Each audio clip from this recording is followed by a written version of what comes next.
counties in Indiana, Boone, Decatur, Delaware, Hamilton, Hancock, Hendricks, Henry, Johnson, Madison, Marion, Morgan, Rush, Shelby, and Tipton.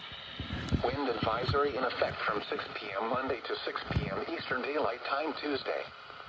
South winds 20 to 30 miles per hour with gusts up to 45 miles per hour expected.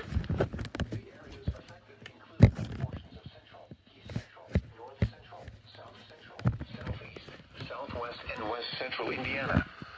The hazardous conditions are expected from 6 p.m. Monday to 6 p.m. Eastern Daylight Time Tuesday.